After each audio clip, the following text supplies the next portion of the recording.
નમસ્કાર, spark today ન્યૂઝમાં આપનું સ્વાગત છે। વડોદરા શહેરમાં વહેલી સવારથી જે મેઘાએ અનરાધાર બેટિંગ કરી છે। લગભગ 4 થી 5 કલાકની અંદર 4 ઇંચ જેટલો વરસાદ ખાબકી ચૂક્યો, ત્યારે વડોદરા શહેરની પરિસ્થિતિનું આપ જોઈ શકો છો, નિર્માણ થયું છે। ઠેર ઠેર પાણી ભરાવાની સમસ્યા સામે આવી રહી છે। ચોક્કસથી જે પ્રકારે વાત કરવામાં આવે તો ઠેર ઠેર પાણી ભરાવાની સમસ્યાને લઈને વડોદરા શહેરમાં જે લોકોને હાલાકીનો સામનો કરવો પડી રહ્યો છે।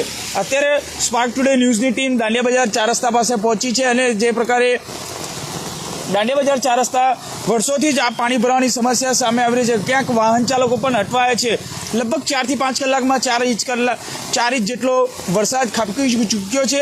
વડોદરા શહેરની જો વાત કરીએ તો વિશ્વામિત્રી જળસ્તર સતત વધી રહ્યો, તો આ બાજુ જે કાંસો છે, કાંસો પણ ભરાઈ જાય છે, એટલે ચોક્કસથી આ પાણી પણ વડોદરા શહેરમાંથી આ પાણી પણ બેક મારી રહ્યું છે। ગટરો છે કે ક્લેચમેન્ટ છે તેમાંથી પણ પાણી બહાર આવી રહ્યું છે, ગટરોનું પાણી। એટલે ચોક્કસથી જો ખરેખર આ પ્રી મોન્સૂનની કામગીરી પર સીધા દ્રશ્યો સામે આવી રહ્યા છે। પ્રી મોન્સૂનની જો કામગીરી ખરેખર કરી હોય તો આ જે કાંસો છે એ કાંસો ભરાઈ ના હોત તો પરિસ્થિતિ કોઈક અલગ જ હોત, પરંતુ જે પ્રકારે વરસાદ વરસી રહ્યો છે, મેઘો અનરાધાર છે, ક્યાંક પરિસ્થિતિનું જે નિર્માણ થયું છે, ઠેર ઠેર પાણી ભરાવાની સમસ્યા સામે આવી રહી છે। ઉપરવાસમાં પણ ભારે વરસાદ છે, 62 દરવાજા પણ ખોલવાની જે વાત છે તે પણ ખોલાઈ રહ્યા છે, કેટલાક દરવાજો ખોલવાઈ રહ્યા છે। તેમાંથી સતત વિશ્વામિત્રી નદીમાં પાણી આવી રહ્યું છે અને લગભગ વિશ્વામિત્રી નદીની સપાટી અત્યારે 22 ફૂટની આજુબાજુ વહી રહી છે। એટલે જો 26 ફૂટ 24 થી 26 ફૂટની આજુબાજુ જશે તો નીચાણવાળા જે વિસ્તારો છે તેઓને ખસેડવાની પરિસ્થિતિ પણ આવી શકે છે। એટલે અત્યારે વડોદરા મહાનગરપાલિકાનું તંત્ર, જિલ્લા વહીવટી તંત્ર સાથે પોલીસ તંત્ર તમામ લોકો ખડે પગે તૈનાત છે અને તમામ ને લોકોને એક જ અપીલ કરવામાં આવી રહી છે કે કામ વગર ઘરની બહાર નીકળવું નહીં, 4 વ્હીલર લઈને બહાર ન નીકળવું, સાથે ઝાડ હોય કે પછી થાંભલા હોય તેની નીચે ઊભું ન રહેવું। એટલે આ પ્રકારની પરિસ્થિતિ આપ જોઈ શકો છો, જે પ્રકારે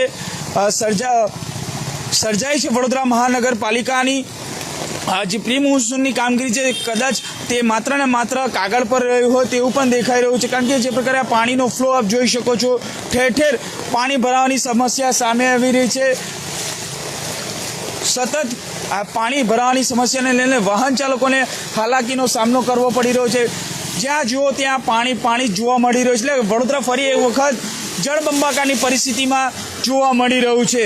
ચોક્કસથી કહી શકાય કે જે પ્રકારે વડોદરા શહેરમાં વહેલી સવારથી આમ તો વરસાદ ગઈકાલથી સતત અવિરત પ્રમાણે ચાલુ રહ્યો છે, ત્યારે નીચાણવાળા વિસ્તારોની જો વાત કરીએ તો અત્યારે દાંડિયા બજાર પર સ્પાર્ક ટુડે ન્યૂઝની ટીમ પહોંચી છે અને સતત તમને ગ્રાઉન્ડ રિપોર્ટ બતાવી રહી છે। સતત આ વરસાદનો મારો છે અને હજુ પણ વરસાદ શાંત થવાનું નામ નથી લેતું। વડોદરાના માથે ઓરેન્જ એલર્ટ સહિત રેડ એલર્ટ પણ આપવામાં આવ્યું છે હવામાન વિભાગ દ્વારા। હવામાન વિભાગના નિષ્ણાંત અંબાલાલ પટેલે પણ જે વાત કરી છે કે 31 ઓગસ્ટ સુધી લગભગ ગુજરાતના તમામ જગ્યાઓ પર વરસાદ ધમરાટી બોલાવશે અને ભારે મેઘો વરસી શકે છે। ત્યારે ફરી એક વખત વડોદરા શહેરની પરિસ્થિતિ આપ જોઈ શકો છો, જળબંબાકારની પરિસ્થિતિ જોવા મળી રહી છે।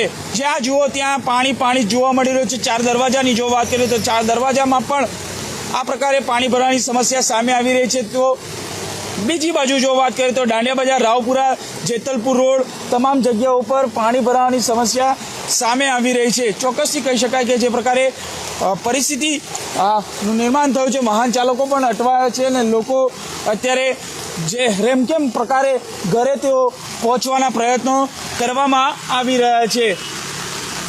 ખાસ કરીને જો વાત કરીએ તો ઠેર ઠેર પાણી ભરાવાની જે સમસ્યા છે એ સામે આવી રહી છે અને ચોક્કસથી જે પરિસ્થિતિ સર્જાઈ છે, ફરી એક વખત વડોદરા શહેરની પરિસ્થિતિ જળબંબાકારની પરિસ્થિતિ તરફ જોવા મળી રહી છે। જ્યાં જુઓ ત્યાં વડોદરા શહેરના દરેક એરિયામાં પાણી ભરાવાની સમસ્યા સામે આવી રહી છે। 4 થી 5 કલાકમાં 4 ઇંચ કરતાં વધુ વરસાદ ખાબકી ચૂક્યો છે અને ફરી એક વખત પરિસ્થિતિ જળબંબાકારની પરિસ્થિતિ વડોદરા શહેરમાં સર્જાય છે। ત્યારે દરેક નાના જે વિસ્તારો છે જ્યાં પાણી ભરાવાની જે સમસ્યા સર્જાય છે, ત્યાં ફરી એક વખત પાણી ભરાયા છે। આપ જુઓ છો ત્યાં વાહન ચાલકો 4 વ્હીલર હોય, 2 વ્હીલર હોય, સતત લોકો પાણીની વચ્ચેથી પોતાનો વાહનો બહાર કાઢી રહ્યા છે અને તેઓ કેમ પ્રકારે તેઓ અહીંયાથી તો બહાર નીકળી રહ્યા છે। એટલે ઠેર ઠેર જે પાણી ભરાવાની સમસ્યા છે એ પાણી ભરાવાની સમસ્યા સામે આવી રહી છે અને ચોક્કસથી કહી શકાય કે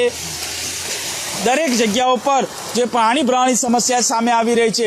ખાસ કરીને વાત કરીએ તો જો નીચાણવાળા વિસ્તારમાં જો વિશ્વામિત્રીની સપાટી 26 ફૂટની આજુબાજુ જાય તો નીચાણવાળા વિસ્તારોને સાવચેતીના ભાગરૂપે ખાલી કરાવવાની પણ પરિસ્થિતિ સર્જાઈ શકે. અત્યારે તો વહીવટી તંત્ર સાથે વડોદરા મ્યુનિસિપલ કોર્પોરેશનનું જે તંત્ર છે તે પણ સાબદું બન્યું છે અને તમામ જગ્યાઓ પર ફૂડ પેકેટથી લઈને ટ્રેક્ટરોથી લઈને તમામ જગ્યાઓ પર જે ઓફિસર જે કર્મચારીઓ તૈનાત કરી દેવામાં આવ્યા છે ને કોઈ પણ પરિસ્થિતિ જો વડોદરામાં સર્જાય પૂર જેવી પરિસ્થિતિ આમ તો સર્જાઈ ચૂકી છે, કારણ કે જે પ્રકારે પાણી ભરાવાની જે સમસ્યા છે સામે આવી રહી છે અને જે પ્રકારે પરિસ્થિતિનું નિર્માણ થયું છે વડોદરામાં, જ્યાં જુઓ ત્યાં પાણી જ પાણી જોવા મળી રહ્યું છે અને દાંડી બજાર સહિત તમામ વિસ્તારોમાં પાણી ભરાવાની સમસ્યા સામે આવી રહી છે.